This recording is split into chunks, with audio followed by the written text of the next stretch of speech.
And I'm going to ask that the offender please introduce yourself, tell us your name and DOC number. John Rao, 10427. All right, Mr. Rao, let me introduce the parole panel to you. My name is Cheryl Renatza. Seated to my far left is Ms. Pearl Wise. To my immediate left, Mr. Alvin Roche. To my immediate right is Mr. Tony Mirabella, and to his right is Mr. Pete Freeman. Mr. Rao, I'm going to read some identifying information into the record, ask you to confirm it, then we'll have a parole interview with you, and Mr. Freeman will take the lead on that. We also have some folks here today in the room with us who've indicated they'd like to speak on your behalf. Let me just introduce the folks who are here with us this morning. We have Charlene Seifer. Shedfield? Yes, ma'am. It's Shedfield or Shedfield. Okay, I'm sorry, I mispronounced it. Elizabeth Trahan, Pam Rao Jays. Those are the folks who will be speaking. We have Tammy and Kayla Hibley. Welcome. Also joining us by Zoom, your niece, Miss Nicole Trahan, Deborah Anderson, your niece, also Miss your mother, Murda's Rao. Yes. Yes, ma'am. We also have you represented by counsel. I'd like to ask your counsel to please introduce herself. Good morning. My name is Tola Oyeyemi. All right, and you'll be speaking at the end? Yes. Also here joining us today by Zoom in opposition is a representative from the DA's office in Jefferson Parish, and at the appropriate time, we'll call on everyone who's indicated they'd like to speak. But first, let me just do the identifying information. Mr. How do you pronounce your last name again? Rao, Rowell. Yes, sir, I got it. Mr. Rao, your DOC number is 100427. You're classified as felony offender. You're currently serving a 50-year sentence for attempted first-degree murder as a habitual offender. You were sentenced in April of 1999. Your parole eligibility date was September 21st, 2017. You have an adjusted good time date, which is July 22nd, 2047. Full term is September 21st, 2047. Is that correct? No, ma'am, I was charged in 1997. Right. I mentioned your sentencing date. That was November 1997. November the 5th. Now, I have a sentencing date, April 14th, 1999. Well, You were that's arrested wrong. January 10th, 1997. Yeah, but I was convicted in 97 too. November 5th is when you were found guilty. Yeah, I see a sentencing date, November 12th, 1997. To 40 years, DOC without benefit, and then 1998, resentenced as the habitual offender to 50. Yes, ma'am. There we go. All right, thank you, sir. Mr. Freeman? Good morning, Mr. Rao. Good morning, how you doing? Doing good, thank you. How old are you right now, Mr. Rao? 58, fixing to be 59. Okay, and how long have you served in prison on this charge? Fixing to be 25 years at the end of the year. Okay. You were charged with attempted first-degree murder. Looking through the arrest reports, it seems like you were lurking outside of a bar and a cop drove up, one shot was fired, that hit the unit, and then y'all took off. Is that the fact of the case?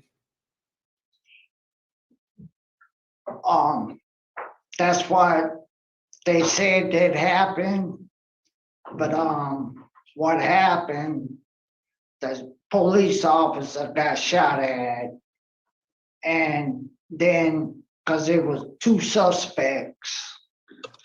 And the police officer got shot at, and after that, he shot back.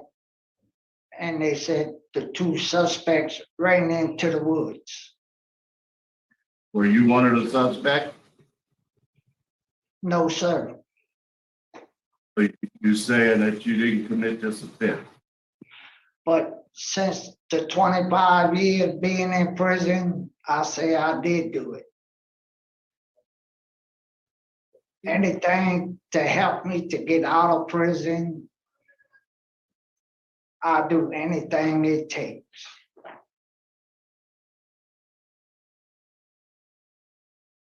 All right, it stated that they picked you out of police lineup, is that correct? They did a photo lineup and then they brought you in for a personal lineup? And deputy picked you on the personal lineup? When they brought me to Jefferson Parish Police Oh, you're Department, outside the room and he identified, correct? yes, sir. That's what he said. What is your job at the prison? A walk ollie. I've been on a walk ollie for over 10 years. Okay, that's good. What grade did you complete? Education. I got ran over by a car in 1978 and I had brain damage, so I've been having problems with school.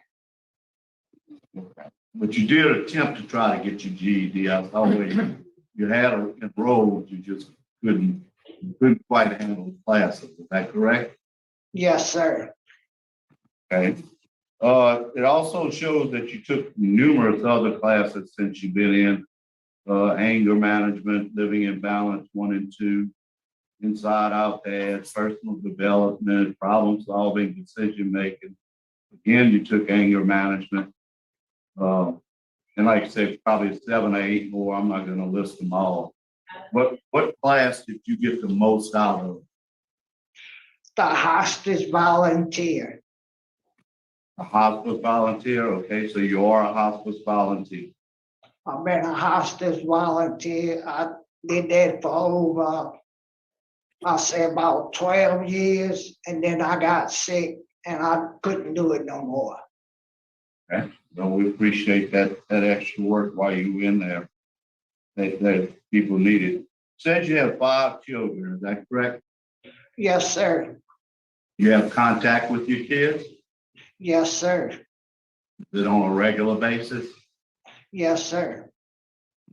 So you do have a good relationship with your family? Yes, sir. One thing that I want to ask you, it looks like that a lot of your arrests had alcohol related. Do you consider yourself alcoholic? Back then, yes, sir. Okay, well, pretty much once you're an alcoholic, you're always an alcoholic. It's an ongoing disease that you got to keep fighting. So, Right. Because keep that in mind. If we're to let you out today, you need a good transition plan to stay away from that alcohol. trust me, I never touched nothing again after being incarcerated all these years, because I learned to give to society back and everything. And I go to church and I try to keep everything, because I work in a hobby shop building stuff. I don't stay in the dormitories and stuff. I stay focused. Okay. What is your transition plan? If you were to get out, what's going to be your transition plan? Where are you going to live? What are you going to do? I'm gonna live in Mississippi. I got a trailer sitting on 3 acres of land, and I'm gonna help my mama and my 2 sisters, because both of them, all 3 of them is ill, and I'm gonna do odd man's jobs and work with my nephew doing sheetrock work, taking the Yes. sheetrock. Okay, have you put in for your interstate compact yet? I already got all that approved. It's already approved. Yes, sir. Warden, we have proof that that's been approved? Has been. Yes, sir. Okay, great. Okay, I see when you first got in, you had a pretty good disciplinary record, but you hadn't had a write-up since 2011. Is that true? Yes, sir. Okay. I have no further questions, but I'd like to hear from the warden, if none of the panel has a question first. Mr. Russia has a question. Mr. Rob, good morning. Good morning. How you doing, sir? Good. Mr. Rob, were you ever in possession or own a 9mm handgun? No, sir. Did you ever own or have a permit to own a firearm? When I was a kid, I owned a 12-gauge shotgun and used to go deer hunting with my daddy. But you've never owned a handgun? No, sir. Thank you. Warden? Yes, I became acquainted with John, as he stated, as a patient care orderly, which is dear to my heart. And the area that he currently works in, as a unit manager, I needed someone who I could trust, and that was proven because he worked in a hospital, and that's the entrance to our Unit 1 area going into the hospitals and classification, where the most of our female 8-hour staff enters. He continues to work there today to keep that area clean and presentable, and I've never had any reports or any issues with John working in that same area. It's a pretty good, I mean, he's basically supervises himself in that area, and as a unit manager, and I haven't heard anyone complain about his work or him being in any areas with the access that he has to different doors unapproved. So he's sometimes misunderstood based on his disposition, but I just think that I'm learning today that's probably based on whatever incident happened as a kid or whatever. But he's pretty direct, but it's not adversarial. It's just John. Thank you, sir. Yes, ma'am. All right, we're going to ask the folks who are here in the room with us for their testimony. We'll start with Charlene. Just, well, you can just stand up where you're at and speak loudly so he'll be able to hear you, because the microphone's on this side of his face, so just speak loudly, please. I am showing Sheffield or Sheffield. Y'all all doing? I've been a long time friend of this family for a long time. And John Rowland has become a very, very close friend of mine throughout the time he's been in jail. I'm sorry. And his sister's very ill, and his mom is getting old. And I think he has gotten his punishment already. So I believe in my heart that he needs to be released and back, because he'll be by his family. And he'll be able to help them and be there for the rest of the time they have. Because his mom's getting old and his sister's sick. And I'm so sorry. I am so sorry. But it's the truth. And I don't think he's a threat to society anymore. I talk to him all the time. I visited him in jail. I wrote him. I accepted his collect calls before the cell phones come along. And he's just a different person now. He's a better person. He has a lot to offer now. He's got a lot of love. And I've got a lot to offer him in Welcher. And I just ask that y'all please let him come home to his family. I would appreciate it. I love y'all so much. And I think he's a great person. And he might have made a mistake. I wasn't there. I can't say, but I do know I want him to be home to spare me the time they have left. And I appreciate it. And thank y'all so much. I appreciate y'all. Thank you. Y'all have a blessed day. Thank you. Ms. Tryon? Hello, how y'all doing? Good. Are you okay? This is Warden. Just give me a second. Sure. I wrote it so it would be off topic.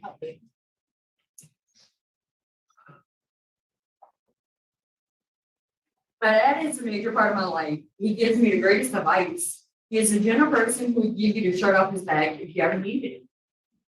I wish I would have been able to have him in my most difficult times of my life. Even when I lost my child due to SIDS, I wasn't able to have him there to help cope through the things I needed my dad for.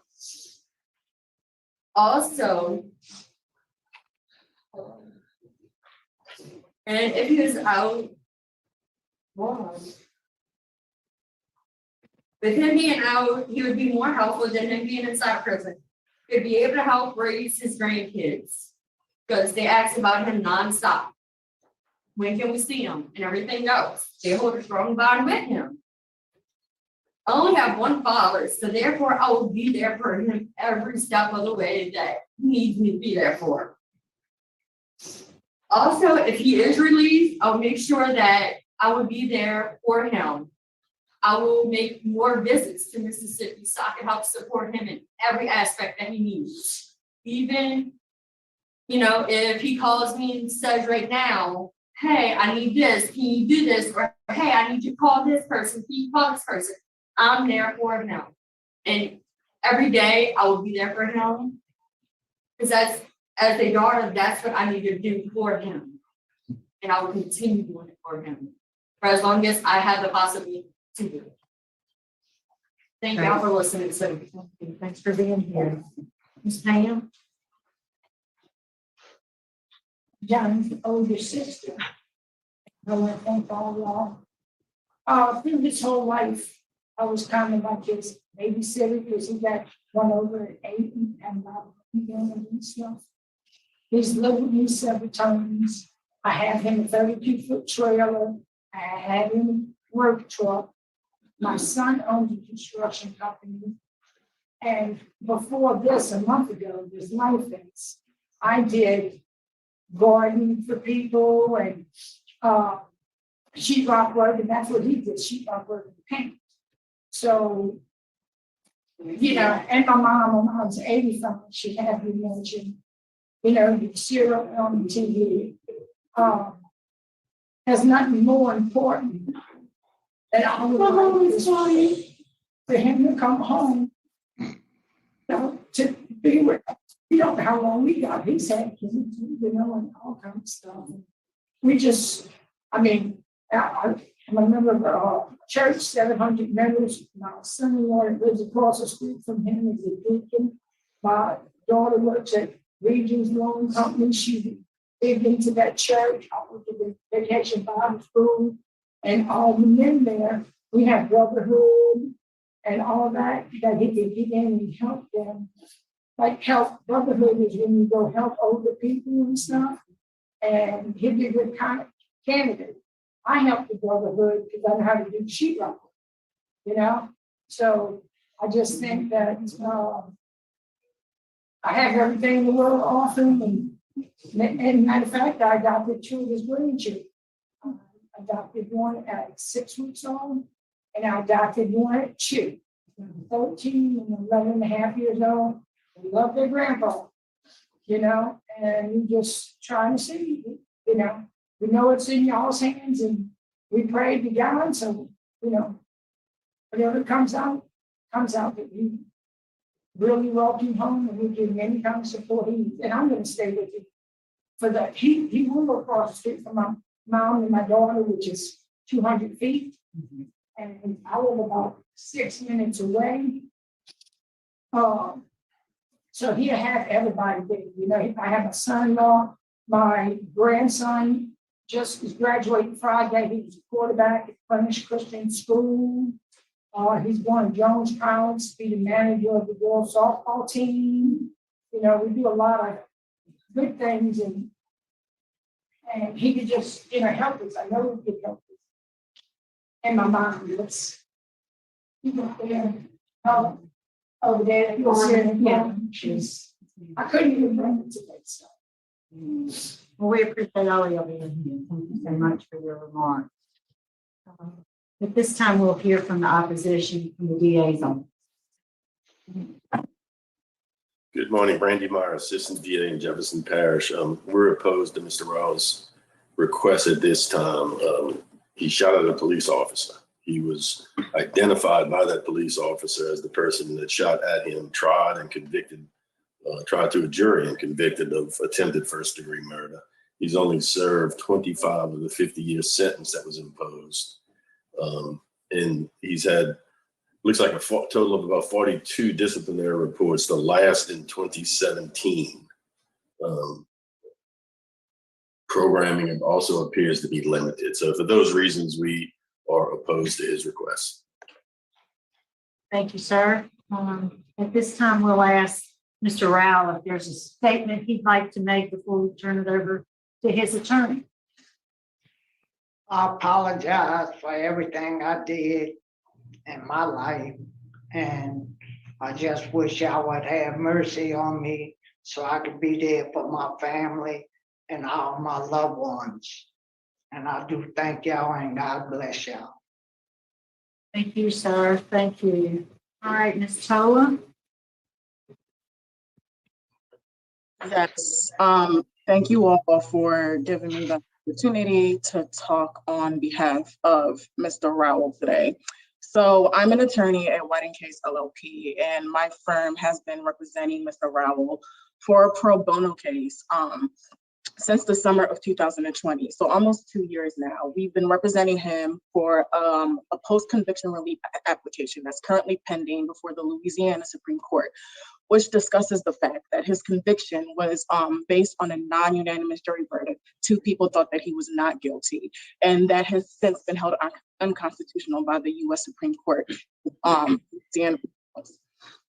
Over that time working with Mr. Rowell and learning everything he has been through before, during, and after his conviction, I've been very impressed with his growth. He's very focused on helping others, as evidenced by his participation in hospice and by the testimony by the warden. He's even now that he's sick himself and has undergone different surgeries, he still finds time to help out in the prison. He's also very focused on improving himself. He's taken plenty of classes and programs at the prison.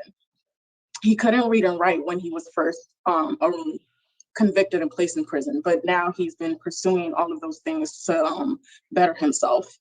He also has attended NAA meetings or Narcotics Anonymous meetings for 12 to 13 years and is completely free from his dependence on any substance. As we discussed, he hasn't been infracted in 11 years, and it's highly unlikely that he's going to receive any because he's a very gentle soul and his main focus is helping people and looking forward to his life after he gets released from prison. As evidenced by everybody here, all of his family here on his behalf, he has so many resources for support on the outside.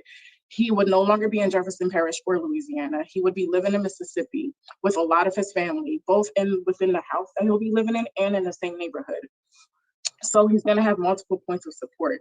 And not only does he have these support systems, but he'll be able to provide for his family who's never left his side. They need him just as much as he needs them. And so he'll always have long-term support. As you have probably seen, Mr. Rowell is very gentle. He's always so appreciative and thankful when I talk to him about the case that I've been working on with him. He's not a threat to society in any way, and he's going to be a productive member of society. He has job opportunities through his family, specifically working in his nephew's construction company. He also has long-term plans for crabbing. He is a model inmate.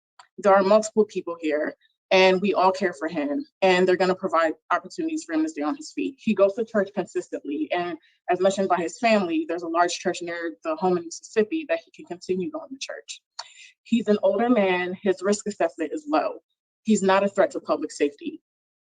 We want to see him succeed in the next chapter of his life, and we fully and wholeheartedly support granting his parole, finding that this would be the fairest conclusion that would benefit all of society, not just Mr. Rowell.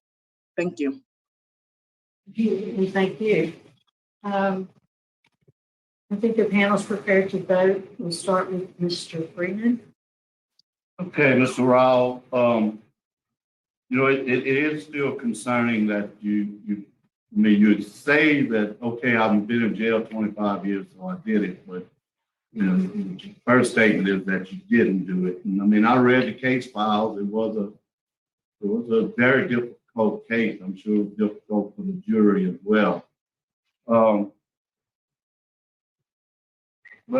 I'm really willing to take a chance on you. I think that you're headed in the right direction. I think you have great family support.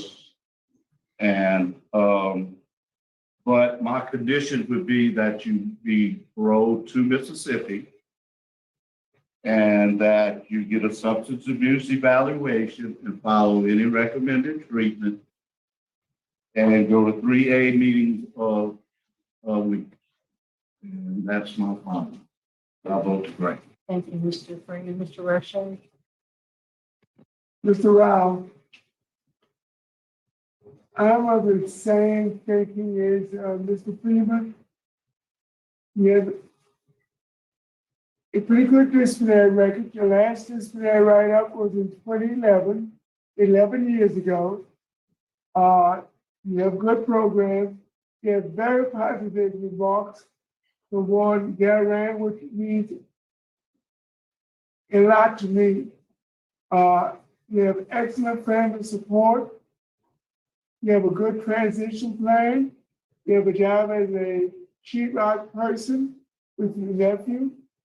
And I'm going to also conditionally grant upon an approved interstate compact to the state of Mississippi under the same conditions as mentioned of Mr. Freeman. Good luck. Thank you, Mr. Roche. Wow. Mr. John, I just want to commend you on the work that you've done in keeping your family together, keeping that support. I know that's been a blessing and your efforts around that. My vote is to grant as well. The warden's comments meant a whole lot to me as well, and your good institutional record. And the victim at this time had no comment. The victim didn't indicate of course any shooting would be. It impacted his life, but he had no comments for today's hearing. So, he was victim is somewhat neutral. I concur with the special conditions and with the added condition that you do work with the Brotherhood program they talk about. Work with them, doing things in the community. That begin about 3 months after you release, as you get settled. Start, volunteering with the Brotherhood program, doing what you can for your community. That is my vote. Thank you. Mr. Marabella. Thank you, ma'am. Mr. Rowell, I've listened very intently to what you've had to say and the support that you have here today. You did get a write-up in 2017, as Mr. Myers pointed out, but you were found not guilty of that write-up. So that is not something, your last write-up was in 2011. You have an absolute right to maintain your innocence. You've maintained your innocence throughout this entire process. You went to trial, you exercised your constitutional rights. The lawyer indicates y'all were still fighting this case on post-conviction relief. That's certainly within your rights to do so. You served your time admirably.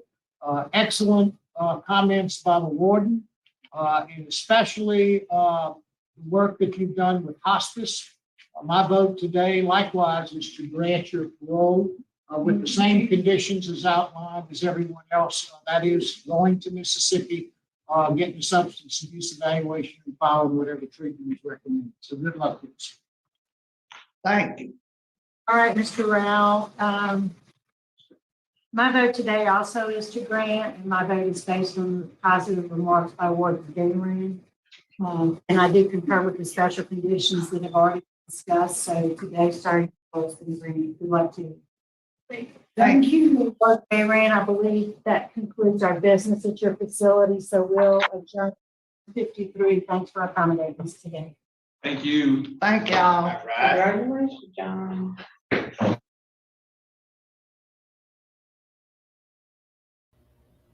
Okay, so I really do wonder if he is innocent. We have seen just a handful of hearings where someone gets up at their parole hearing and says, I didn't do it. I'm innocent. He knows that it's not in his best interest to say that, and he even has the parole project that would advise him, don't say that, but he still, oh God. Oh, I just realized it says on the bottom Fun Squad. I was having my kids use my account to make videos, and it says Fun Squad. Oh, that's so funny. Okay, should I re-record or can I change it? I don't know if I can change it. Edit layout. This is funny. I never really. All right, it's gonna say Fun Squad. So, and I do have a playlist which is called, and I'll add this to the playlist, and you can check it out if you haven't seen those other hearings. I find them to be extremely compelling.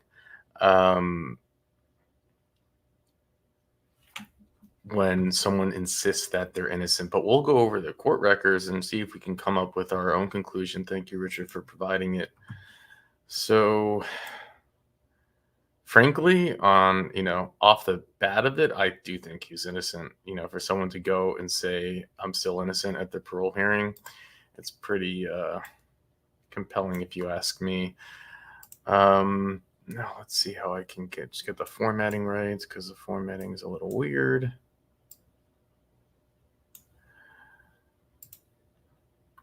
Gosh, I don't know why it looks so weird in this case.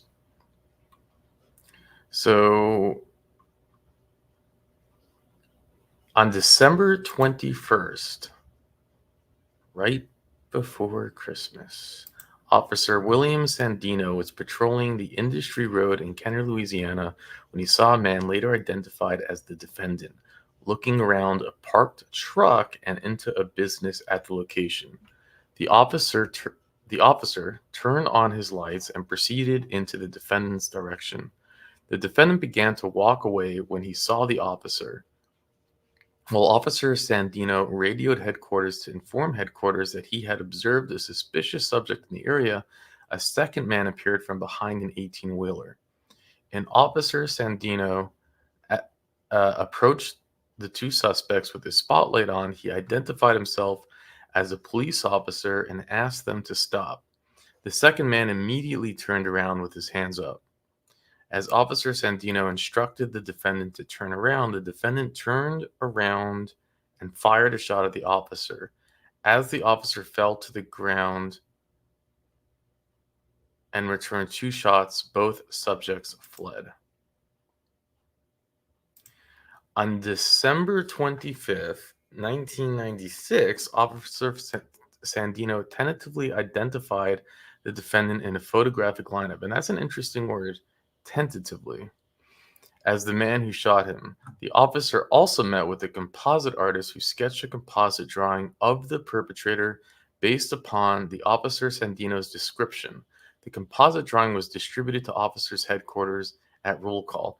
I think, let's just point out, this is quite interesting that this is 4 days later that he does the drawing, 4 days later that he picks it out of a lineup. Why wait 4 days? On December 26, Officer Henry Juan, who had received a wanted flyer of the defendant, was driving through a trailer park in Kenner, Louisiana, when he saw a subject who matched the description on the flyer. and he would appear nervous when he saw the police officer. Okay, yeah, that's a real indicator. Officer Drum spoke to the defendant and, with the defendant's consent, brought the defendant to Jefferson Parish Correctional Center to participate in a lineup. With his consent. Officer Sandino went to the correctional center that evening, as that could have just been his biggest mistake. I mean, I'm sure they would have found another way to get him, but man, just say, attorney. Officer Sandino went to the correctional center that evening as Officer Sandino walked through the reception area. And think about that. If you're guilty, are you going to consent to doing the lineup? And the answer is, yeah, we've seen a lot of guilty people do a lot of dumb things. But, I mean, hello. Shouldn't that be something positive for him? But whatever. Remember, this is corrupt Louisiana. Officer Sandino went to the correctional center that evening. As Officer Sandino walked through the reception area where the defendant was waiting, Officer Sandino spotted the defendant and stated to an accompanying officer, "Get me out of here. That's the one." And that's the MF that shot me. I'm guessing that's an expletive. A physical lineup was not conducted on that date. So that is interesting. They don't even do the lineup. He just sees him and knows instantly that's him. Which, I guess, take it for what you will. I would say not very professional. Probably should have done the lineup. Probably shouldn't have had him walk by and see him there, right? There's things that seem like not exactly, but okay. Officer Sandino was shown a second photographic lineup on January 9, 1997, during which he again tentatively identified the defendant. However, Officer Sandino told the investigating officer that he was positive the man he saw at the correctional center was the perpetrator. A warrant for arrest was then issued for the defendant. So he points...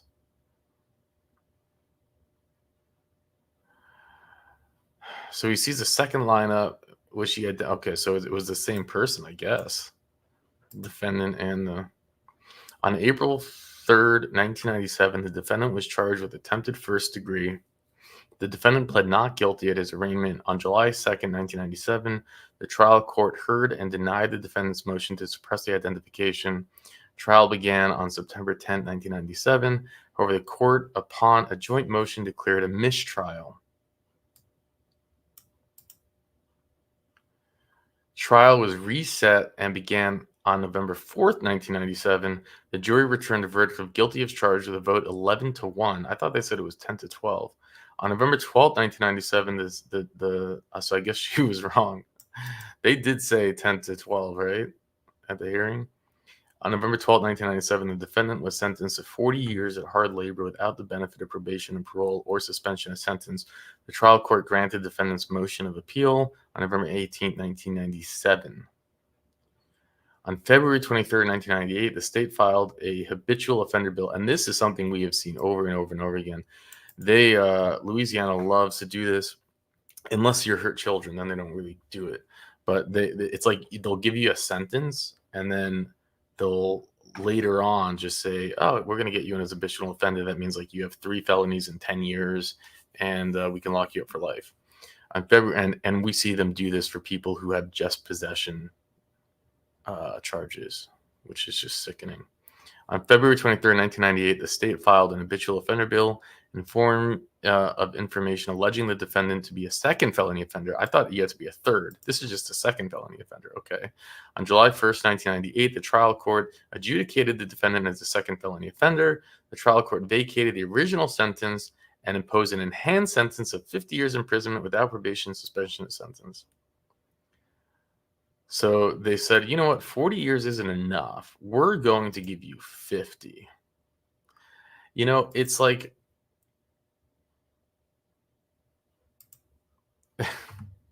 I didn't know you can be an habitual offender to have 2 felonies either. That doesn't even make sense. The defendant first argues his trial counsel was ineffective at the motion to suppress the hearing, failing to elicit information from the victim regarding the length of time, the lighting, conditions, and distance from which the victim viewed the suspect. Those are all good points. A claim of ineffective assistance in counsel is most appropriately addressed through the application for post-conviction relief rather than on direct appeal, so as to afford the parties an evidentiary hearing before the trial court to create Here, the defendant argument attacks the pretrial strategy of the trial counsel, focusing upon evidence relating to identification and procedure. Defendant challenging the identification procedure must be suggestive. Upon review of the record, we do not find that there is sufficient evidence to prove that the identification was suggestive or that a substantial likelihood misidentification. The defendant fails to show how the trial counsel's strategic decision constituted. Okay.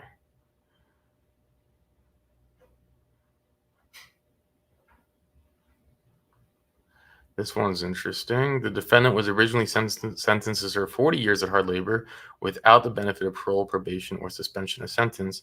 Upon adjudicating the defendant a second felony offender, the trial court vacated the defendant's original sentence and sentenced the defendant to 50 years at hard labor without benefit of probation, suspension of sentence. The defendant argues that his enhanced sentence is illegal. His enhanced sentence is illegally lenient? What does that mean, lenient? How is that illegally lenient? What? Because it was imposed without denying him eligibility for parole after review of the pertinent statutory provisions reflect as follows. We agree. The defendant argues that his enhanced sentence is illegally lenient. What do you mean lenient? That doesn't make sense. What? Someone please help me. Because it was imposed without denying him eligibility for parole. Why would that be lenient? Is this a typo? After review of the pertinent statutory provisions are reflective as follows, and then they agree with it. The underlying substance. It's funny. There are words that you read it, but then when you try to say it, it's sometimes substantive offense is attempted first degree red rum. First degree red rum is punishable as follows. Whoever commits the crime of first degree shall be punished by death or imprisonment in hard labor without benefit of parole, suspension, of sentence. Additionally, the statutory sentence provision for an attempt to commit a crime provides that the attempt shall be punishable as follows. If the offense is punishable by death or life imprisonment, shall be imprisoned in hard labor, not less than and no more than 50 years. If a second felony is such that upon a first conviction, the offender would be punishable by imprisonment for any term less than his natural life, then a sentence to imprisonment shall be for a determined term not less than 1/2 of the longest term, not less than twice the longest term prescribed. However, gosh, this is all just technical stuff.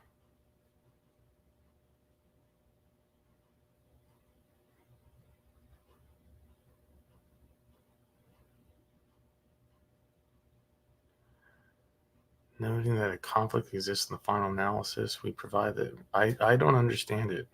I really don't.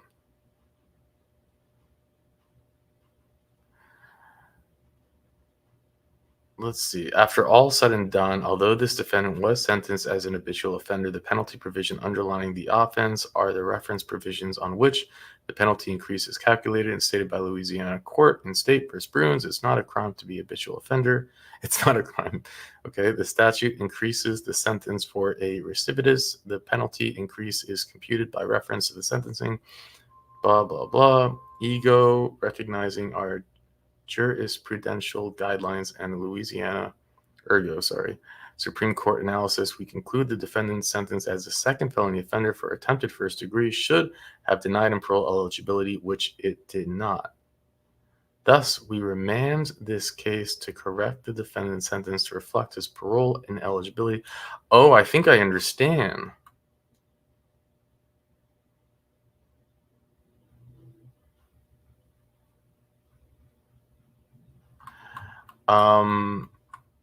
I think what they did is he appealed. Okay, so my understanding is that he was given a 40-year sentence with parole eligibility. And then they gave him the habitual offender and said, you will have no parole eligibility. And he appealed, saying that you can't take away my parole eligibility. And then they said, I don't know. It says here 40 years of hard labor without benefit of parole. So I don't know.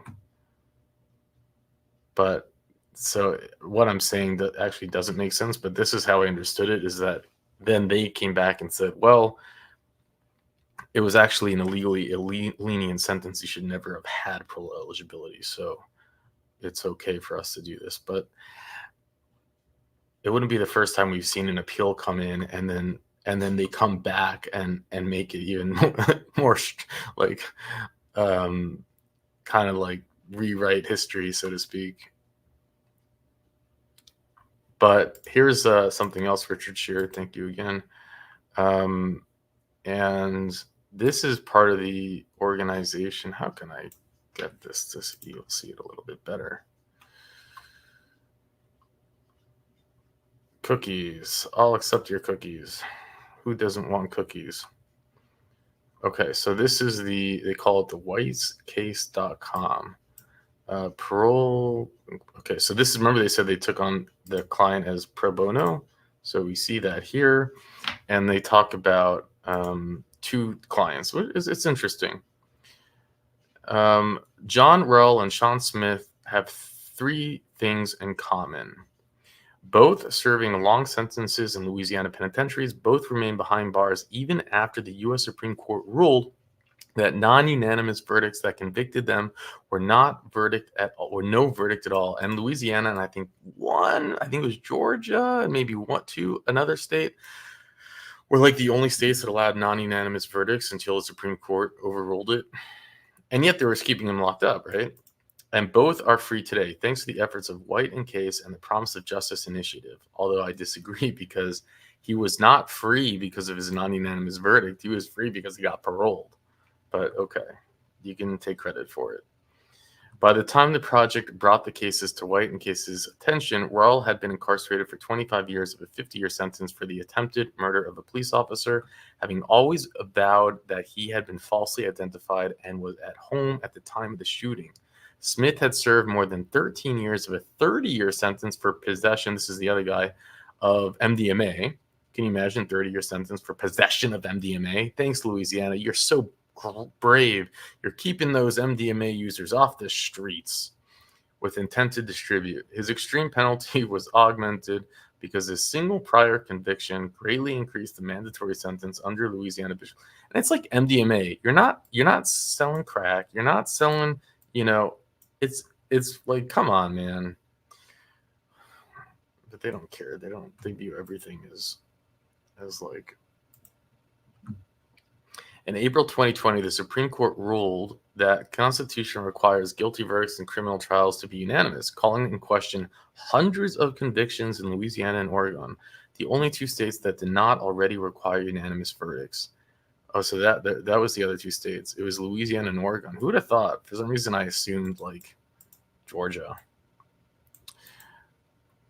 Having been convicted by a non-unanimous jury, Rull and Smith might then have been freed, but for a subsequent Supreme Court decision that the ruling does not apply retroactively under the federal law for individuals who have exhausted their appeals.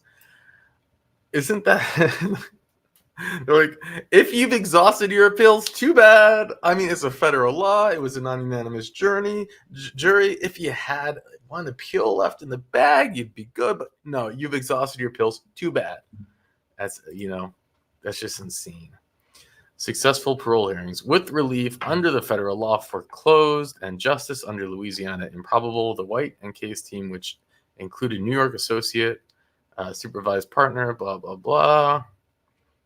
Focused on gaining parole for both men. Aided by a local lawyer, White and Case worked with Rull and Smith and their family members who would speak on their behalf at the hearings to explain the process and prepare them for questions each would face. Who played a key role in preparing, spoke in his support at his hearing. Wow, they prepared him and he still insisted that he would say he's innocent. So I don't know if they told him, hey, say it, or if that's interesting.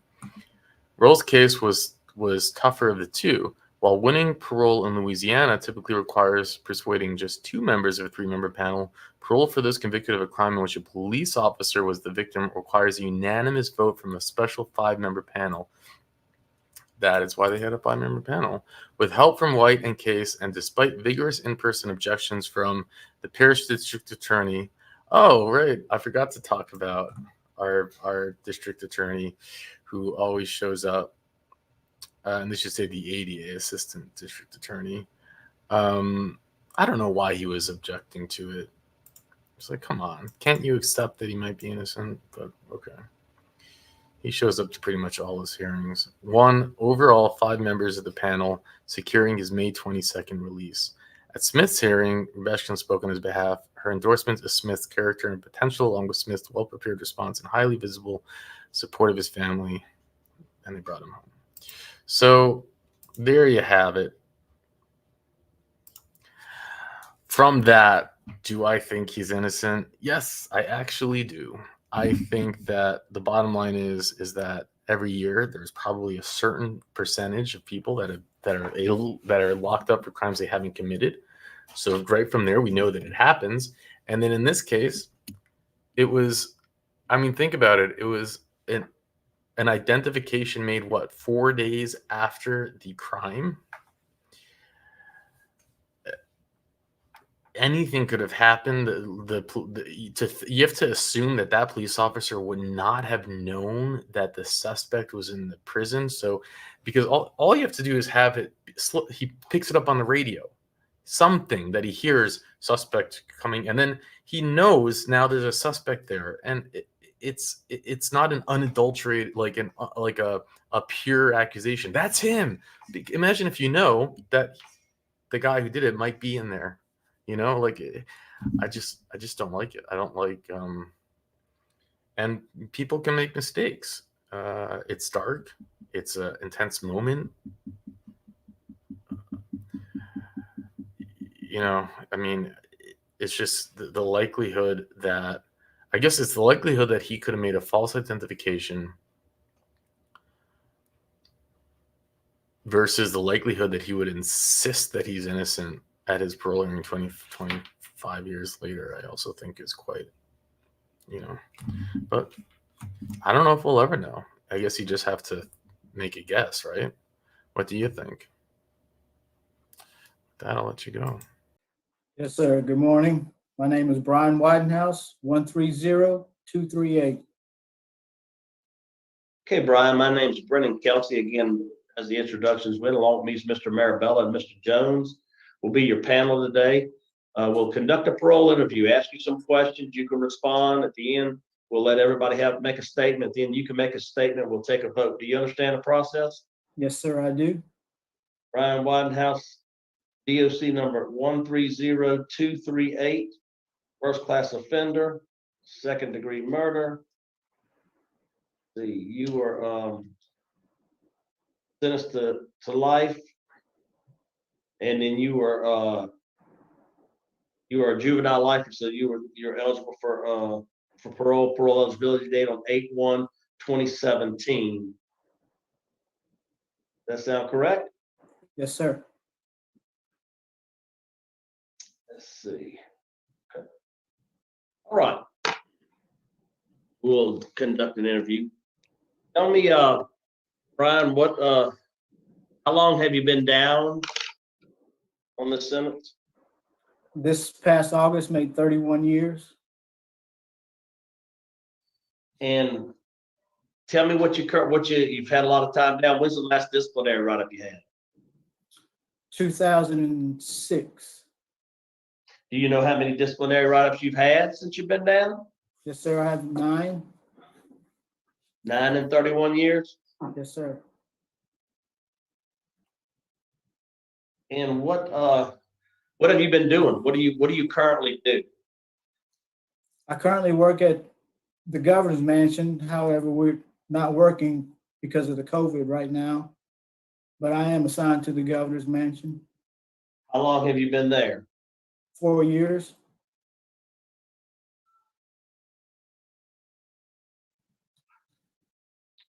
What type of treatment programs have you taken? What have you been doing with these animals? Obviously, you've been working. You're a trustee. You're working at the mansion. That speaks well. What kind of classes have you taken? Tell me just a few. I know it's probably plenty. Tell me a few that you've taken. For classes, education-wise, I have my high school diploma. I have 3 vocational degrees, Bible college degree. I've completed recently a computer programming course. That I've completed the course, but I haven't been able to take the certification test because of the COVID. I hope to do so at my earliest convenience. I've heavily involved in inmate organizations such as JCs, Toastmasters, Lifers, Helpers Group.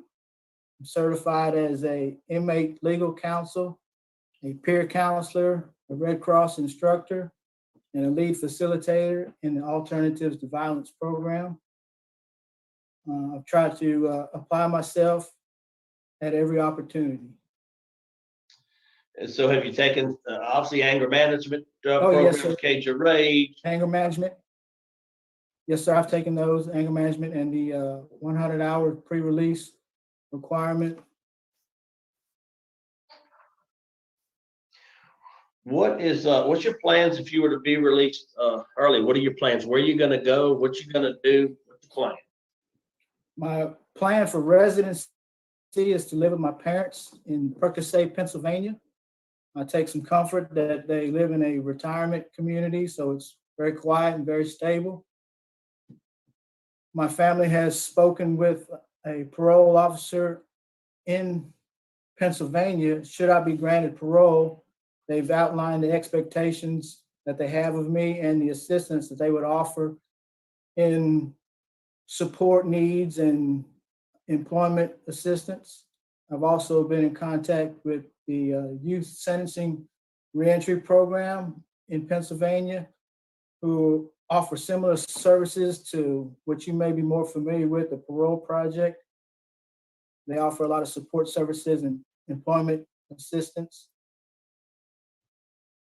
And also, I hope to give an opportunity once COVID passes and things settle, that to find a community type organization to be a part of to extend a social net and Social Security.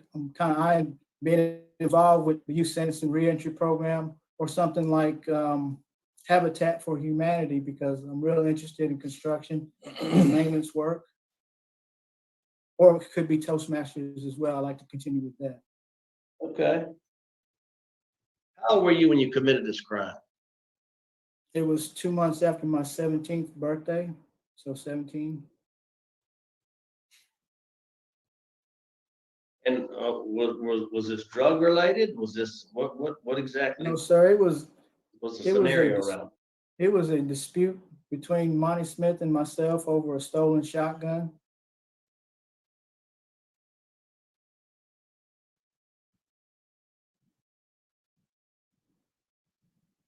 And so obviously you had 31 years in jail. You had time to reflect about that incident, about what happened. What have you come to terms with, the conclusion with?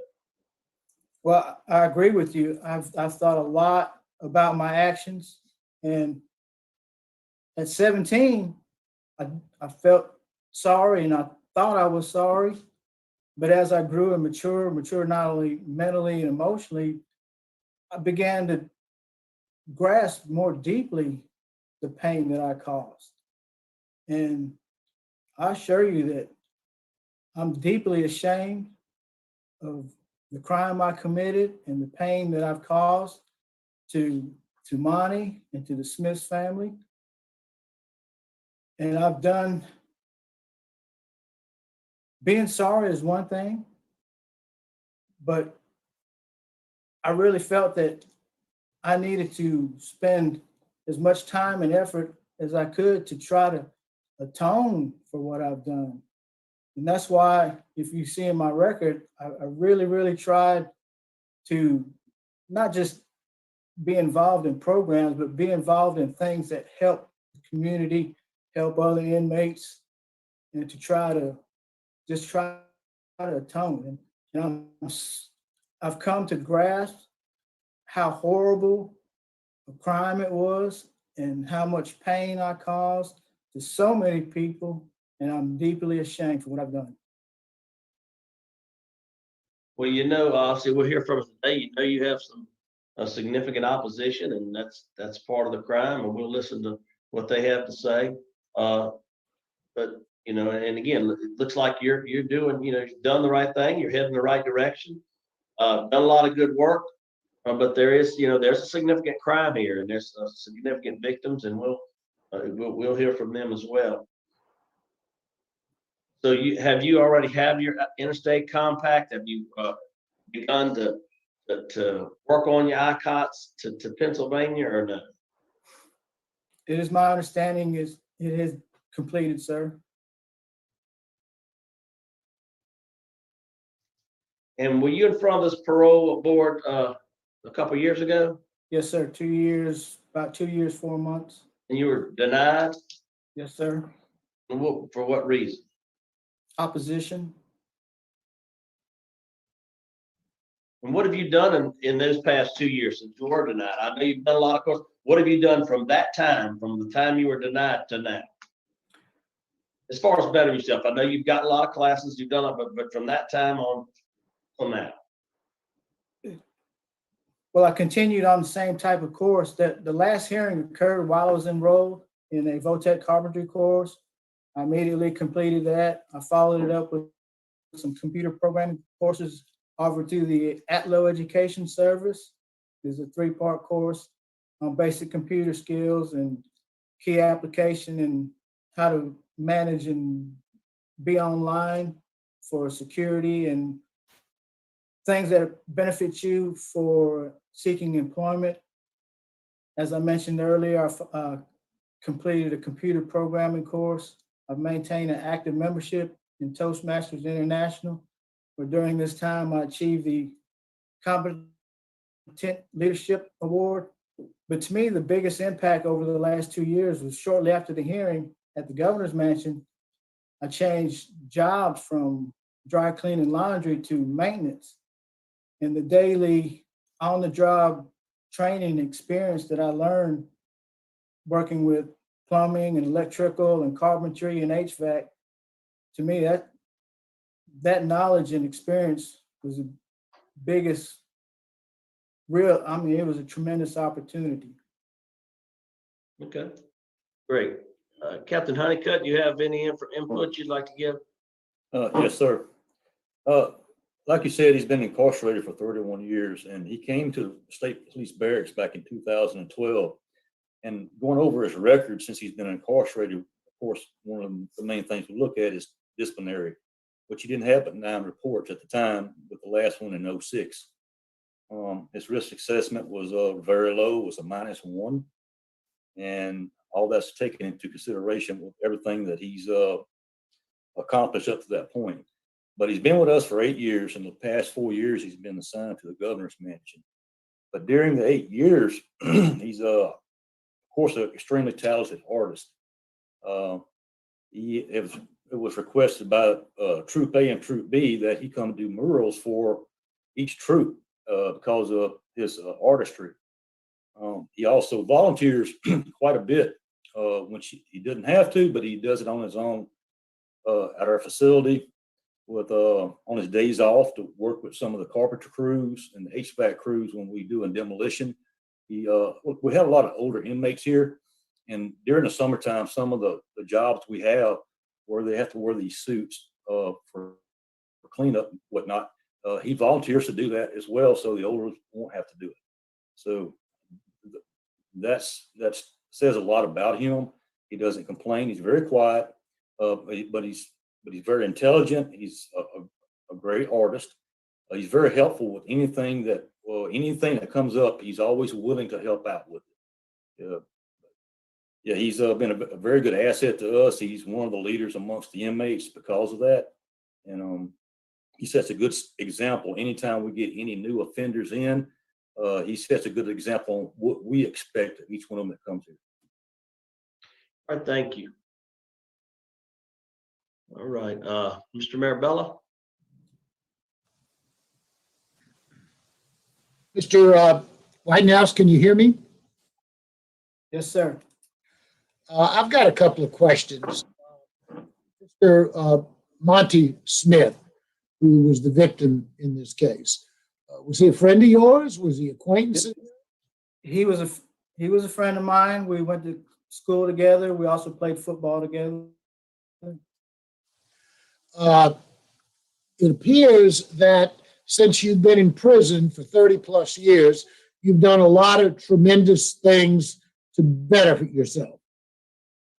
Mr. Smith, on the other hand, is dead, and his family is here, and they're very concerned about your being released. What would you say to them today about how you feel about what you did?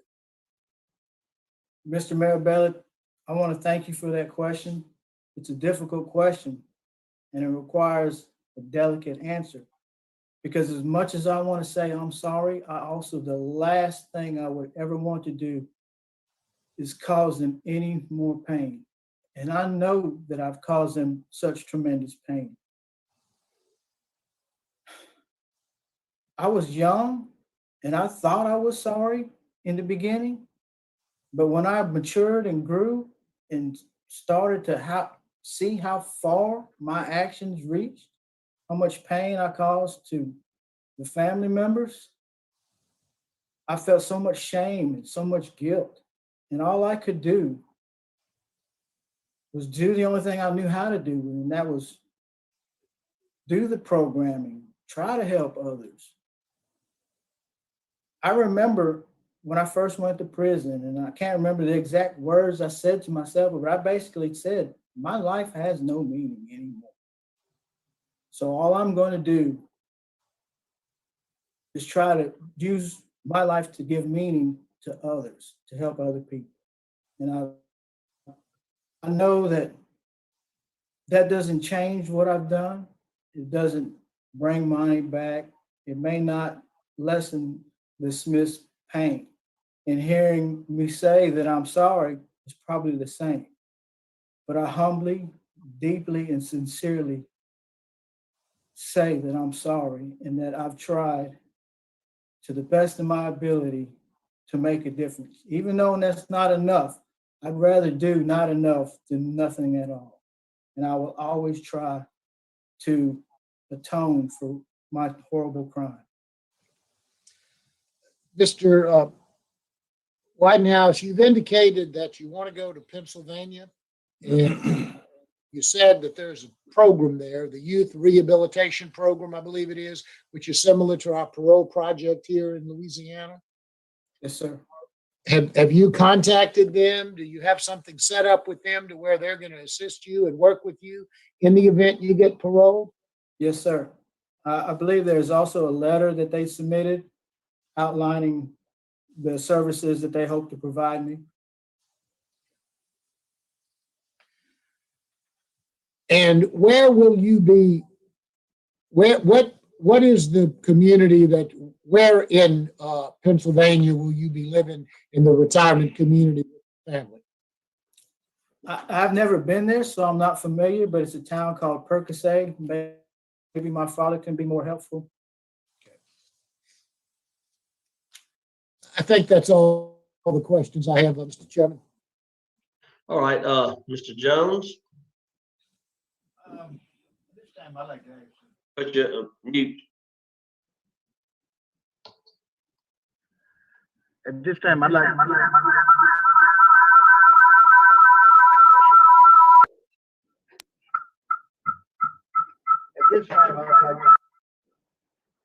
At this time, I'd like to ask if we can go to an executive session, please. Okay, we have a motion for executive session. Do you have a second? I'll say.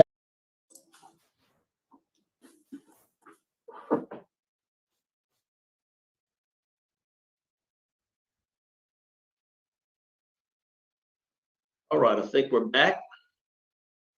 Can everybody hear us and see us? Mr. Jones, you have any comments? You gotta take your mute off. As at this time. All right, say it again.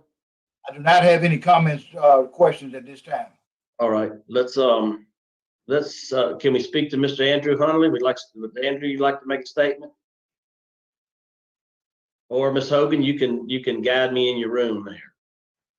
Mr. Kelsey, I think that Jim Widenhouse will speak first, followed by CJ Widenhouse, who is Brian's sister, and then we will close out. Okay, I didn't know if there was something specifically. I knew you want to close out. I wasn't sure about Andrew, where he was on that. Okay, Miss Widenhouse, would you like to make a statement? Yes, sir, and thank you very much.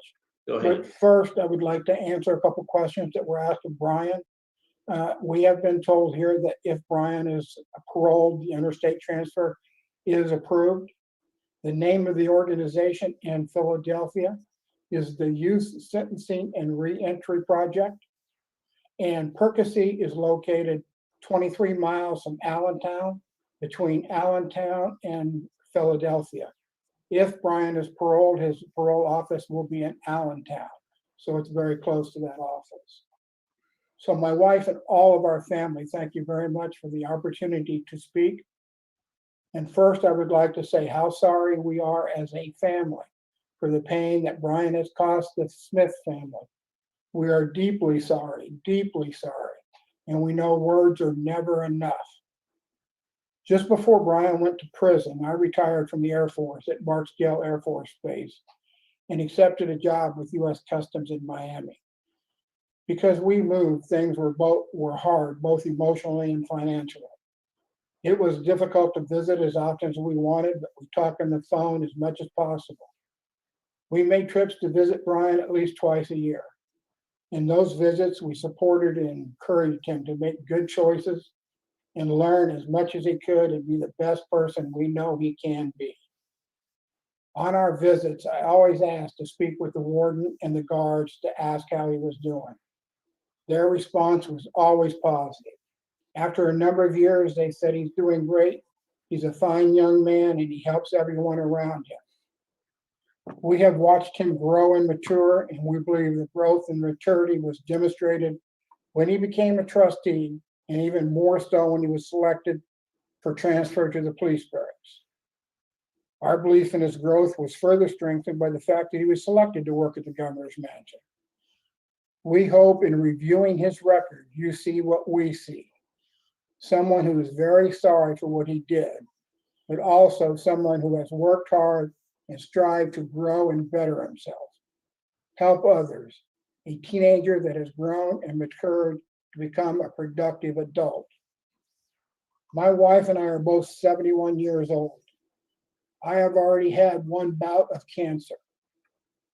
We, and especially I, hope to be on this earth when Brian is paroled. We want to be there to welcome him home. I can assure you he has a loving family that is eager to help him start a new phase in his life. With that, I would like to close with a single word. Please. All right, thank you. Does Ms. Widenhouse like to make a statement, or are you good there? Can you hear me okay? Yes. Thank you for the opportunity to speak.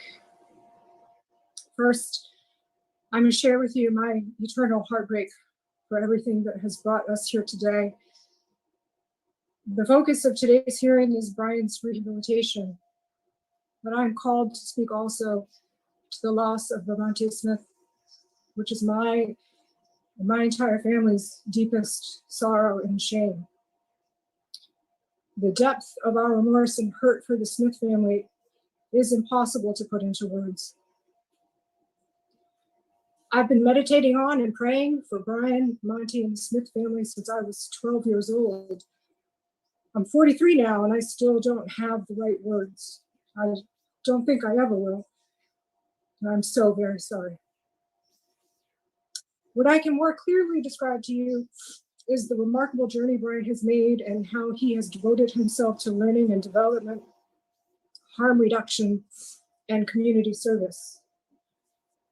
You already know from his enormous parole packet and inordinate number of certificates and achievements that Brian has been engaged in rehabilitative efforts for decades. I have always admired that Brian developed a growth mindset from within a prison. It's incredible, really, to think about how decades ago, Bryan began to transform himself by enrolling in self-improvement and anti-violence programs, even though at that time and for decades to come, he had no meaningful hope or opportunity for release.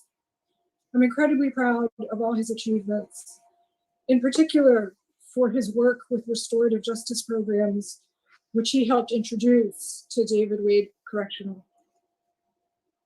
If paroled, Bryan will move in with our parents in a small town called Percy in Pennsylvania. My sister lives with her family in a neighboring town, and I live with my husband 45 minutes to an hour away. And the entire family is prepared to support and help Bryan as he transitions and to ensure he abides by his promise and obligation to make a meaningful and positive contribution to society. I'm mindful that Monty isn't here to fulfill his unique promise. If it were possible, I would trade places with him to undo this mixed family's pain. As hard and for as long as I prayed for that, I've learned it's just not possible. What is possible, though, is rehabilitation, redemption, and I pray grace and mercy. Thank you for your consideration. Thank you.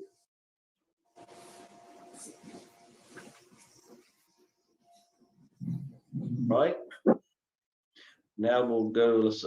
Now we will go to hear from Miss Katrina. Would you like to make a statement, Miss Katrina? Yes, can you hear me? Yes, I can. Thank you. Thank you. Thank you so much for hearing us today. I've written a statement to keep myself organized. Daddy, I know you can hear me. I love you. It is easy to see why you would want to release a model prisoner. Let there be no doubt that the man we are discussing has made quite a name for himself, and he has made himself into a model prisoner. Listening to everything that he has said today, I don't doubt that Bryan has changed. He has had no choice but to change. The constraints placed on him day to day gave him no opportunity to do nothing but change. And I recognize and I appreciate the fact that he took on those changes with there being no hope of release for decades. I know that he has worked as a trustee in the governor's mansion. Our cousin is the commander for Louisiana State Troop G, Cordell Williams. We have a deep and abiding respect for law enforcement in my family.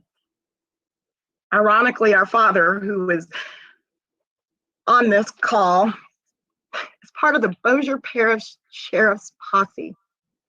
We understand redemption, we understand change, we understand grace. But why did Bryan end up where he ended up? It was not from a youthful indiscretion. It was not from a careless mistake. It was not from a disagreement over a single shotgun. He made a choice, and I keep hearing about his choices. He's made this choice, he's made that choice. But the one time that he needed to make the most important choice in his then 17-year-old life, he did not make the right choice. I think it is lovely and wonderful and amazing that Bryan is able to paint and mentor and be kind to others. The one time,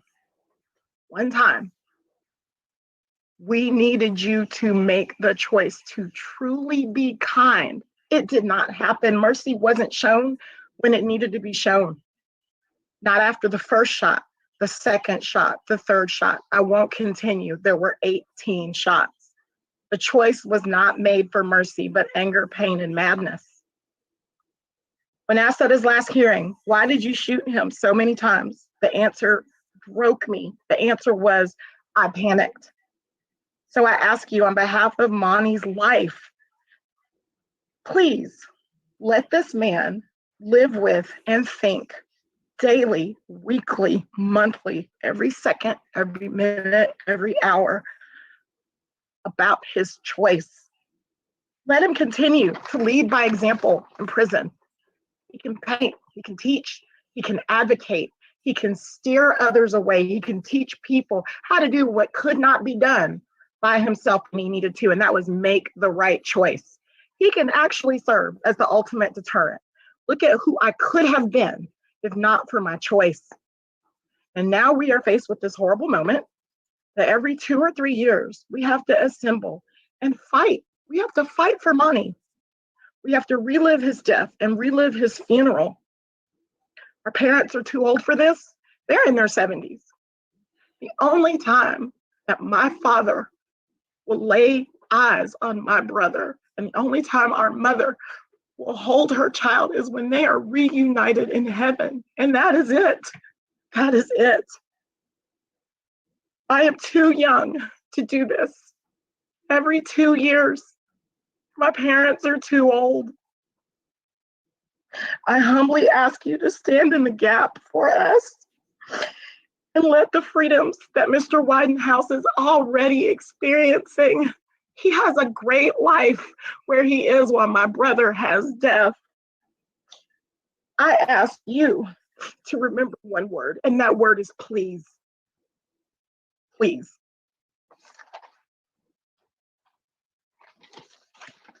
All right, thank you. Thank you for your comments. Does Mr. Smith want to make a comment? All right, go ahead, Mr. Smith. Put your mute off. Take the mute off.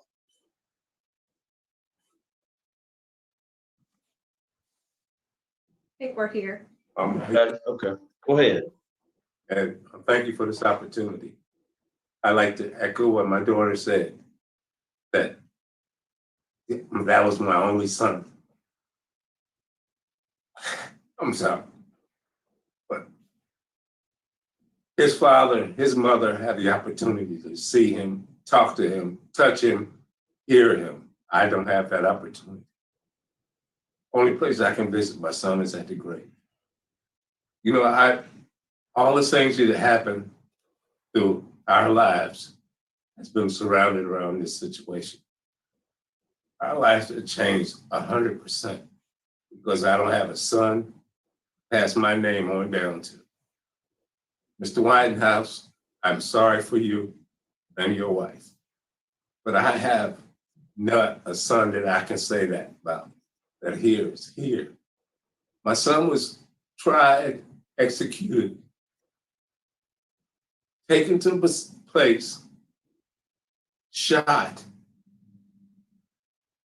Winehouse was the judge, the jury, and the executioner. And I'm sorry that this ever happened, but it was avoidable. This did not have to happen. Now, my son lives through me. I'm it. My name goes no further than here. I have a friend of mine that was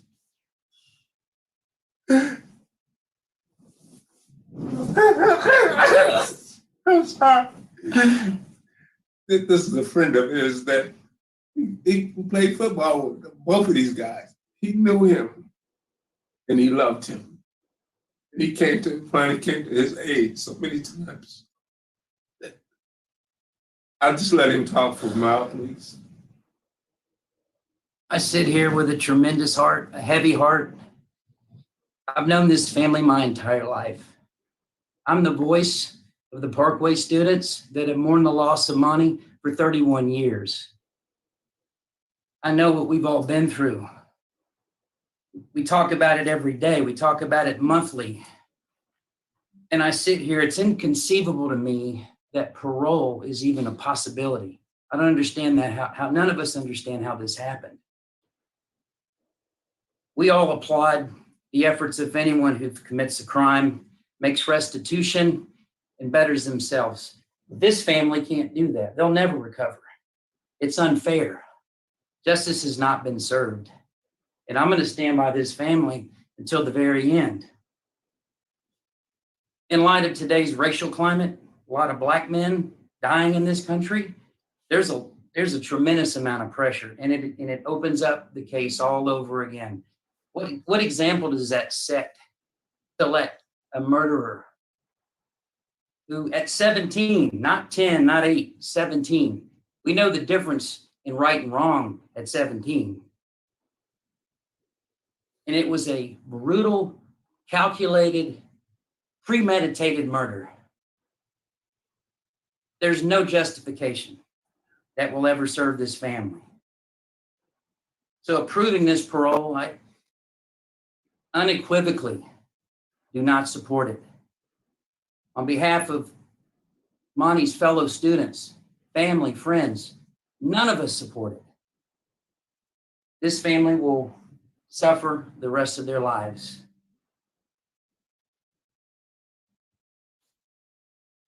And I want to thank you for letting me speak. Thank you. Thank you, guys. Thank you. All right, Ms. Hogan, would you like to make a statement? You'd like Mr. Widenhouse to make his statement first. I'll reserve my comments till the end, Mr. Kelsey, if that's okay. All right. Bryan, would you like to make a statement on your behalf?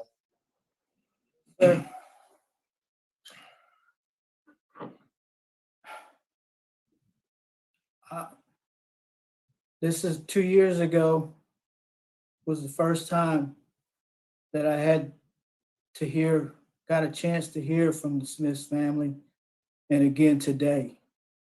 And in each time, it breaks my heart to see the pain that I caused them, the shame that I feel, the guilt that I feel. It's so regrettable. I agree with my sister. If I could trade places, I would. And I know that may ring hollow in their ears. I wish I could change what happened. I wish there's something I could do or say that could ease their pain. If there was anything I could do, I would do it. And I'm deeply shameful of what I've done. And hearing their words and hearing their grief and hearing their pain, there's parts of me that agree with what they're saying. But I just want to try to make it better. Some things we can't make better. Some things we can. I just want to try. And again, I just want to humbly, just as I heard them, I hope that they hear me, that I am truly, deeply, sincerely, and humbly sorry for the pain that I've caused their family, my co-defendant's family, the community. I understand it. I do. I understand. It's horrible. And in closing, I would like to thank this board for their time and their consideration and the difficult task that they have. Thank you, sir. All right, thank you. Ms. Hogan? Yes, sir. In closing, Bryan Widenhouse is before this board eligible for parole under Act 277 because the district attorney did not file opposition. They did not seek to affirm his life without parole sentence. And so he was resentenced without opposition to parole eligibility. And the relevant inquiry of this hearing is whether over the past 31 years, he has demonstrated maturity and rehabilitation sufficient to warrant an opportunity for release. As recognized by everyone here, as recognized by Captain Honeycutt, and as recognized by the parole board 2 years ago, Bryan's one of the most accomplished individuals serving time in the Department of Corrections. His record speaks for itself. It is without blemish. He's not only availed himself of literally every opportunity offered by the Department of Corrections, he has also sought to create opportunities for others, becoming a facilitator for the Red Cross, Alternatives to Violence, creating an art club, and all of these achievements he began immediately upon entering the Department of Corrections while he was still sentenced to life without parole. It didn't take a Supreme Court case or an act of the legislature for Bryan Widenhouse to avail himself and become, begin his journey to rehabilitation. Bryan was denied parole 2 years ago, and a month later, his co-defendant Frank Mosley was granted parole. Frank is serving time in Arkansas, or he's been released. He's in Arkansas. If Bryan is released, he would go to Pennsylvania. There would be no, Bryan would not return to Louisiana. He would not go to the Bossier area. He would not be around his co-defendant. And he has a solid reentry plan with services in place and his family in Pennsylvania. If he is released, his sentence will still be a life sentence. He will just serve it on parole supervision as opposed to in custody. So we would ask that this board recognize the demonstrated maturity and rehabilitation present in this case and to grant Bryan release under any conditions deemed appropriate. Thank you. All right, thank you. All right, is the panel prepared to vote? Excuse me, I'll speak first. This is a tragic case. This is a difficult case. All the cases that we're charged to look at, and we see many of these cases, are all awful and heart-wrenching. You know, Supreme Court made the decision, and that's why we're hearing these cases. And so we, you know, I've gone over the file many times over. I've listened to what everybody had to say, and so my obligation is to decide: is he rehabilitated the level to return to society? Has he showed that level of maturity? And again, it is just a difficult spot to be in. I just am so just feel awful for the family. Monty Smith family. This is an awful crime, and it is just difficult. Again, you know, we take our job seriously here, and it is difficult. There's nothing easy one way or the other. But after looking at all the information and listening to everyone giving their input, I think that you know, the level of maturity, the work he's done when he hasn't had to, the 9 disciplinary write-ups in 31 years, everything that he's done, my vote would be to grant parole today to the out-of-state compact only. It would be to have a curfew from 9 p to 6 a. It would have no contact with victims or victims' family. Serve community service for 8 hours per month, giving back to the community, speaking at-risk youth. And again, I'm just one vote here, but that's my vote for today. Mr. Marabella? Thank you, Mr. Chairman. Can you hear me? We've been having some trouble with the. Yes, sir, I can hear you. I have reviewed this file in great detail. The Smith family, Ms. Katrina, who has spoken, I understand exactly how you feel. I have been in this business for 47 years. I was a prosecutor, I was a defense lawyer, I was a judge, and now I'm on the pardon board. When a judge pronounces sentence, victims have a right to believe that sentence will remain. Mr. Widenhouse was convicted fairly and properly and given a sentence to life imprisonment without parole. The law changed. The Supreme Court changed the law. The legislature changed the law. And our obligation as the parole board is to determine what he's done since his conviction. Nothing we can do can bring back Mr. Smith, and I am so sorry for that, because my vote would be absolutely to deny if I had any power to do that. But that's not what we're charged to do. And I do understand your pain, and I have been in courtrooms for many, many years and seen victims suffer the tragedy and the heartbreak. But our responsibility here today is to view in a fair light what this man has done. And over the last 31 years, he has done a lot of positive things. And having looked at all of the things that he has done, the fact that he is a plan that's going to move him out of state, my vote is going to be the same as Mr. Kelsey, with the same conditions. Thank you, Mr. Chairman. Mr. Jones? Yes, to the Smith family, I am deeply saddened here today. And you look as though, I know you all are some Christian folks.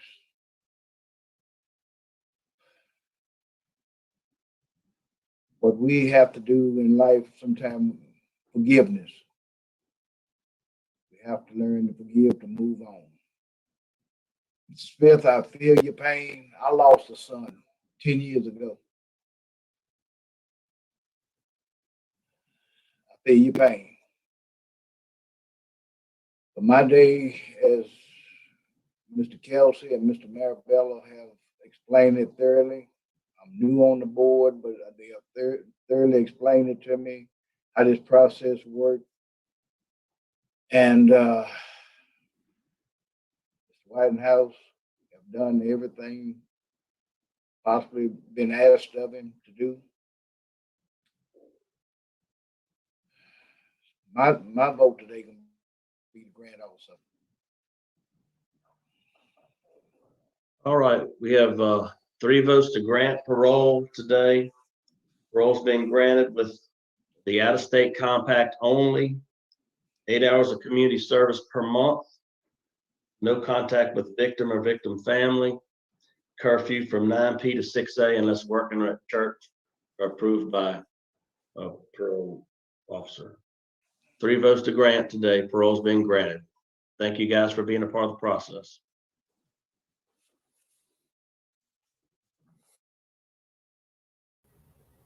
Well, that was just an entirely, I don't know what to say, bizarre hearing. It started off with Victor Jones calling for an executive session randomly in middle. I was so confused by that, but I guess this was when he first started and he just didn't understand what was going on. I don't really know what else to say.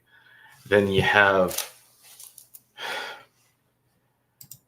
the whole idea, if we could bring him back, we absolutely would do that and wouldn't let, it's like, I don't understand why those statements are made so often.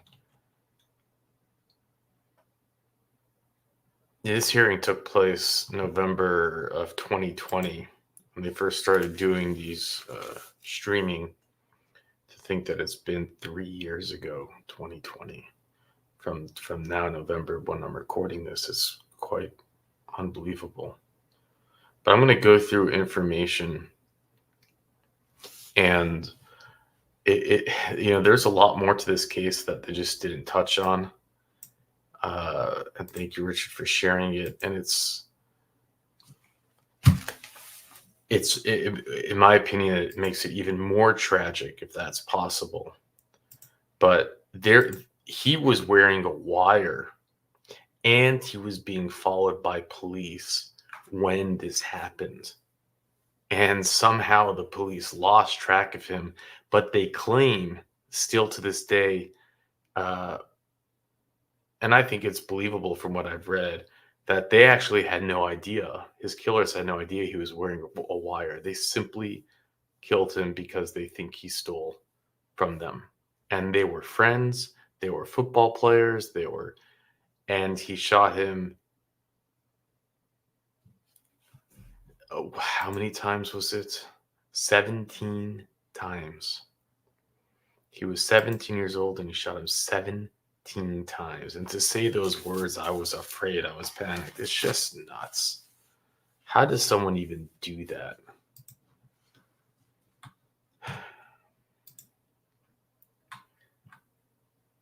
So we'll jump in.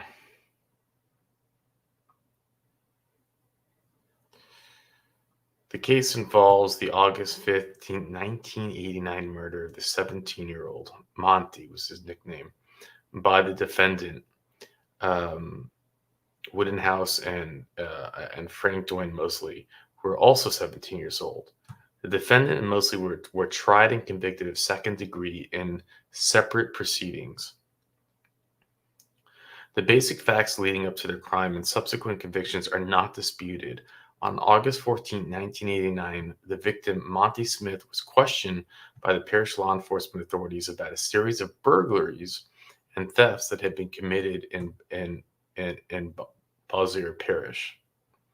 Smith implicated the defendant, Woodenhouse and Mosley, telling the parish sheriff's deputy that they had committed the thefts and burglaries in the parish and were storing stolen property at the Mosley home where both the defendant and Woodenhouse and Mosley were living. Law enforcement authorities have been told by Smith that he had only helped plan some of the crimes, secretly believed Smith had actively participated in the crimes but refused to admit it. Authorities, not wanting Smith to tip Woodenhouse and Mosley off to their investigation, requested and Smith agreed to wear a radio transmitting device and go to Mosley's home to look for the stolen items. Sheriff deputies were looking particularly for an H&K assault rifle, which Smith had informed them was stolen in one of the crimes. That day, law enforcement authorities dropped Smith near the home where the defendant Mosley lived to retrieve the stolen rifle. While there, Smith asked the defendant Mosley if he could borrow the rifle, promising to return it the next day. The defendant and Mosley told Smith the weapon was hidden in the woods and asked him to return the next day when they would retrieve the rifle. The next day, August 15th, Smith again met with Bossier Parish Sheriff's deputies, who again attached a radio transmitter to him and took him to meet with the defendant and Mosley at their residence. The transmissions were covertly monitored and recorded by one deputy maintaining surveillance near the home. After briefly talking inside, the three young men left the home together in a vehicle driven by the defendant. As he was being followed, the defendant apparently, but perhaps unwittingly, performed a counter-surveillance maneuver which caused the trailing undercover deputy to lose sight and radio contact with them. And let's be real, how does that happen? You know, just reading this, it's absolutely, you call it, I don't know. They're 17, right? So you say they're still technically children. They're stealing stuff. They stole a gun. Now they have this whole undercover operation where they go and they put a wire on one of the kids, which is who knows what, and then you go to follow them and you lose them. What? The deputy then radioed for help and began looking for the vehicle. How does that happen? Come on. Some 45 to 110 minutes later, the defendant's vehicle was spotted by a patrol officer who stopped the vehicle. Its only occupants then were the defendant and Mosley. Shortly after the defendant and Mosley were given the Miranda rights, the parish deputy in charge of the surveillance arrived and questioned them. Both defendant and Mosley initially denied the victim had been with them. Little did they know, right? When confronted with the deputy's knowledge that they were all together, however, they changed their story, telling the officer they had all been shooting in the woods, but that on their way to football practice, they dropped Smith off on Sligo Caplis Road in Bossier City. I know I'm pronouncing it wrong. Smith, they claimed, had a lot of money and was on his way to Florida. Yep, these geniuses just said that he had a lot of money and was on his way to Florida. 2 rifles were visible in the car. The defendant and Mosley allowed the patrol officer to see and run a check on the weapons. Since the rifles had not been reported as stolen, the weapons were not seized. After further questioning, the defendant and Mosley were allowed to go to football practice. Meanwhile, parish deputies continued their search for Smith. When Mosley and the defendant Woodenhouse were again questioned later that afternoon during football practice, also they come back, they're middle of football practice, they must be just totally like, imagine they just did this crime and they have no idea how are police already onto them. They admitted to authorities that their participation in the burglaries. They then went with sheriff deputies to the Mosley's home where the stolen property was retrieved. Still unaware Smith had been killed, the authorities released the youth but asked them to report to the police station the following morning. Can you believe that? I just want to jump in again and remind everyone that they wired him up. They had a policeman following them, and yet they claim that they had no idea he was wired. Is that believable? Or is this like another Louisiana cover-up? Because of how embarrassing it would look for the police if that's why he was taken down. But either way, it just, no one mentioned it. I don't see any other reference to it, but it just reeks. To think that police could have prevented this. And to think of the fear of him sitting there, thinking that there's a policeman following him, thinking he's wired, thinking that maybe he'll be saved at any moment.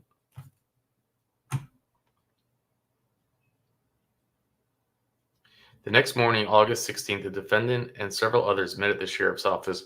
Before talking to them, deputies spoke with one of the boys' father, who had overheard the young men talking about killing Smith 1 week earlier. Initially thinking that they were joking, the father informed police of his concern that Smith was still missing and his belief their threats had been carried out. Well, good for the father. After again giving the defendant their Miranda rights, law enforcement authorities decided to interrogate the youths about Smith's whereabouts. Mosley questioned first, confessed to the killing, and later took the deputies to Smith's body. Armed with Mosley's confession, deputies then questioned the defendant, who admitted his participation, detailed the events of the previous day. Smith's body, riddled with numerous bullet wounds, was found in a densely wooded area. 4 of the bullet wounds were consistent with a .38 caliber revolver, admittedly carried by the defendant to the scene of the day of the killing. On August 28, 1989, defendant entered a combined plea of not guilty by reasons of insanity, seeking to suppress certain physical evidence and oral recordings, inculpatory statements that had been given to the police on August 16th and inculpatory statements that had made to school friends. Defendant filed various motions to suppress, which the court denied after evidentiary hearing. Well, there you have it. It's just bizarre.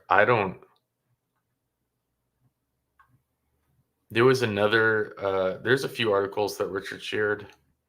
There was one article where it said that they had confessed to the school counselor, saying that they killed him because he stole a gun. There was no mention of a wire.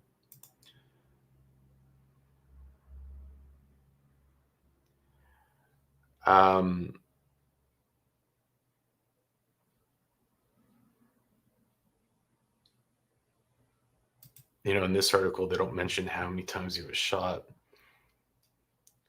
But I have to say, it's I don't know.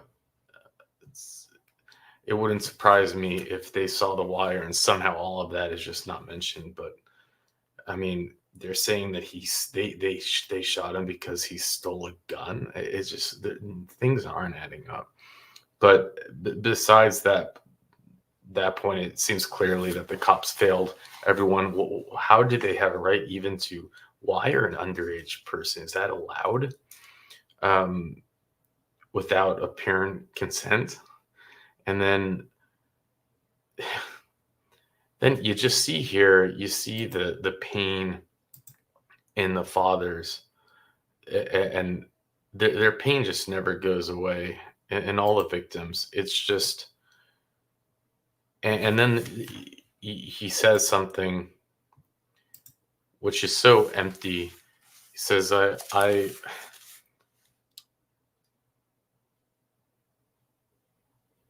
wish I could change what happened. They always say that. I want to try to make things better. And it's like, I don't want to cause pain. It's like, well, every time you apply for this, you're causing pain. And yet you could make things better by not applying. So it's just an empty statement.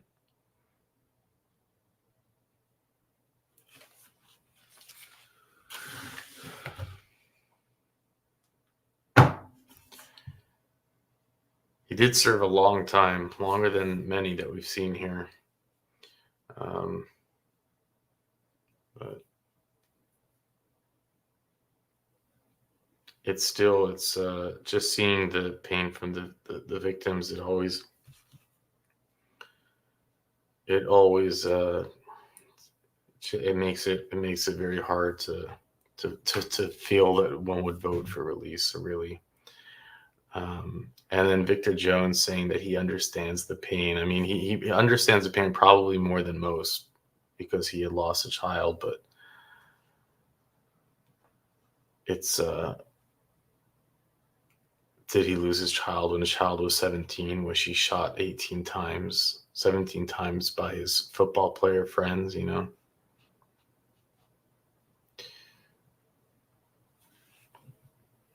With that, I'll let you go.